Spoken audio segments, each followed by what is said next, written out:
ইরানে সরকার পতনের দাবিতে চলমান আন্দোলন যখন মধ্যপ্রাচ্যের ভূ রাজনীতিকে অস্থির করে তুলছে, ঠিক সেই সংকটময় মুহূর্তে বন্ধুর বেশে ইরানের পাশে দাঁড়ালো তুরস্ক।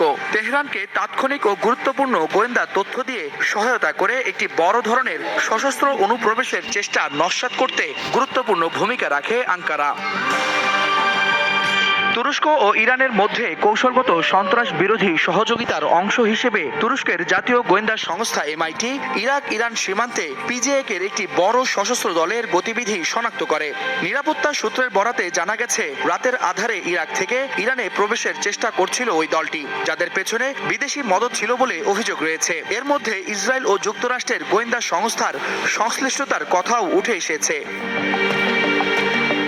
এমআইটি তাদের মাঠ পর্যায়ের গোয়েন্দা নেটওয়ার্ক ও প্রযুক্তিগত সক্ষমতা ব্যবহার করে অনুপ্রবেশকারীদের রুট ও অবস্থান নির্ধারণ করে জরুরি সতর্কতা হিসেবে তাৎক্ষণিকভাবে ইরানের নিরাপত্তা বাহিনীর কাছে তথ্য পাঠায়। সেই তথ্যের ভিত্তিতে ইরানের ইসলামিক রেভলিউশনারি গার্ড কর্পস বা আইআরজিসি ইলম ও কেরমানশাহ প্রদেশের গ্রামীণ এলাকায় দ্রুত অভিযান চালায়। পালিয়ে যাওয়ার সময় সব পথ বন্ধ করে দিয়ে স্বল্প সময়ের মধ্যেই সশস্ত্র দলটিকে ঘিরে ফেলা হয়। অভিযানে পিজেএকের অসংখ্য সদস্য নিহত হওয়ার কথা জানিয়েছে ইরানি কর্তৃপক্ষ।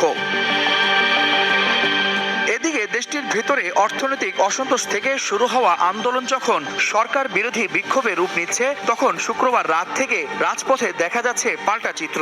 যুক্তরাষ্ট্রের সমর্থন পুষ্ট বিক্ষোভের বিরুদ্ধে এবং ইসলামিক রিপাবলিক ও সর্বোচ্চ ধর্মীয় নেতা আয়াতুল্লাহ আলী খামেনির সমর্থনে লাখ লাখ সাধারণ মানুষ রাস্তায় নেমেছেন। রাজধানী তেহরান সহ বিভিন্ন বড় শহরে জ্বালাময়ী স্লোগানে মুখর হয়ে উঠেছে রাজপথ।